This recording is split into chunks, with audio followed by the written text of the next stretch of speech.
ìkúnlẹ̀ abiyamọ o àwọn ọlọ́pàá táṣìírí ikú tó pa Mohbad. níbàámu pẹ̀lú ìlérí wọn iléeṣẹ́ ọlọ́pàá ìpínlẹ̀ Èkó ti táṣìírí ohun tí ìwádìí wọn fìdí ẹ̀ múlẹ̀ pé ó ṣokùnfà ikú òjijì tó pa olóògbé Ìléríolúwa Alọ́ba táwọn èèyàn mọ̀ sí Mohbad.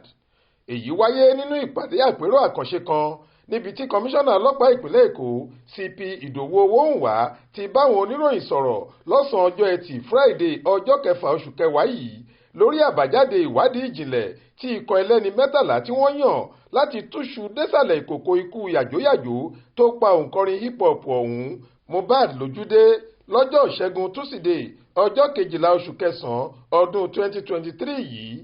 gbọ̀ngàn àpérò tó wà lólú iléeṣẹ́ ọlọ́pàá Èkó nílùú Ìkẹjà ni Owóhùnwá ti sọ̀rọ̀ ọ̀hún. lápá ìkádìí ọ̀rọ̀ rẹ̀ kọmíṣánná ọlọ́pàá ní àwọn ìṣẹ̀lẹ̀ tó so kọ́ra èyí tó ṣokùnfà ikú Ìléríolúwa Ọládìméjì Alọ́ba ní tààràtà rèé. láàrin ọjọ́ 10 sí ọjọ́ 13 oṣù yìí làwọn ìṣẹ̀lẹ̀ náà wáyé láàrin ìlú Ìkòròdú níbi tó ti lọ ṣeré alẹ́ kan sí Lẹ́kí níbi tí olóògbé náà ń gbé sí ni.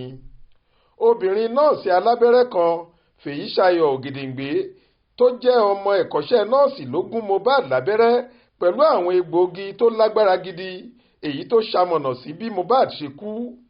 a ti mú òun sì ní afurasí ọ̀daràn tí ẹ̀sùn rẹ̀ wúwo jù nínú ọ̀rọ̀ yìí. Fèyíṣayọ̀ yìí kì í ṣe ojúlówó akọ́ṣẹ́mọṣẹ́ nọ́ọ̀sì kò sì lórúkọ lọ́dọ̀ ìjọba. abẹ́rẹ́ tí kò tọ̀nà tó fún olóògbé náà àti bó ṣe jẹ́ abẹ́lé ló ti ṣiṣẹ́ ọ̀hún tí kì í ṣe lọ́sibítù ni ìwádìí wá fìdí ẹ̀ múlẹ̀ pé ó fa bí hílàhílo ṣe dé bá Mohbad tí àìbalẹ̀ ara ọ̀hún sì pàpà mú ẹ̀mí ẹ̀ lọ ní déédéé aago 4:17 lọ́jọ́ 12 oṣù kẹsàn-án ọdún 2023.